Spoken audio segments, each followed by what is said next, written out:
Not only is this the counter to an entire archetype, he fits perfectly into the current meta that we're in. I'll tell you why in a bit. But first, who is Red Hulk? Well, he's so much more than a palette swap of the Hulk, okay? In fact, does the name General Thaddeus E. Thunderbolt Ross ring a bell?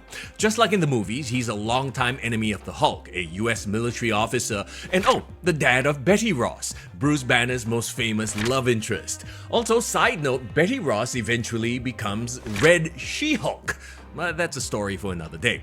Thunderbolt Ross was the military head of the Gamma Bomb project that created the Hulk, and ever since has been obsessed with and has hunted down the Hulk for various reasons. Then in 2008, the leader and MODOK came to Thunderbolt Ross with an offer. You see, Betty had been killed by Abomination and Hulk was returning to Earth after being exiled. The two villains offered to resurrect his daughter and give Ross the revenge on Hulk he had always wanted.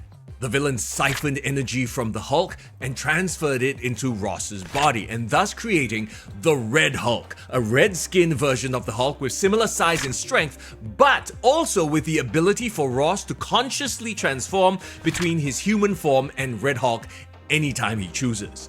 So he retains all his intellect, plus he has the strength of a Hulk.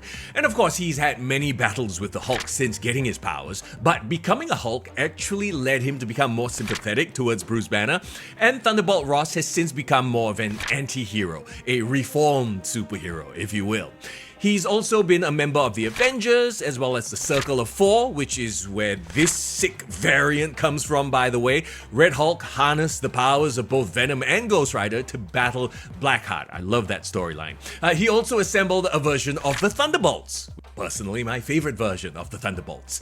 In Marvel Snap, Red Hulk is a 6 energy, 11 power card with the ability when your opponent ends a turn with unspent energy plus 4 power, if in hand or in play. Yep, high Evo decks that are floating energy to buff their Nebulas, Sunspots, Cyclops, and evolved Hulks. Allow me to school you in the art of war! Yeah, Red Hulk will do very well in an energy cheating meta too, like if Hope Summers gets out of hand. Cause before Red Hulk, you never really got punished for having too much energy, right? White Hot Room, the Nor Dimension, Superflow, Tinkerer's Workshop, Project Pegasus, locations that give you extra energy, you now have to be very careful cause not everyone is gonna have the right cards to play every single turn and use up all that energy. Talk about Collapse Mine, that's another location your opponent has to skip a turn, buffs your Red Hulk. And yeah, I mean, the downside is you don't directly control how big he gets, and he has to be in your hand or in play. But that's just draw RNG, right? And hey, I don't care how well someone has crafted their deck to have the perfect energy curve, the inherent RNG in the game will cause unspent energy. And even if it only happens once, Red Hulk's a 615. That's better than Giganto with no location restriction. Twice? That's almost infinite without the restrictions. That's Blob without worrying about the rest of your deck. It's a very strong stat stick in this big boy meta, so he could easily replace one of those cards that I just mentioned. In Thanos, Targeted Discard, Hela Discard, Sandman Ramp.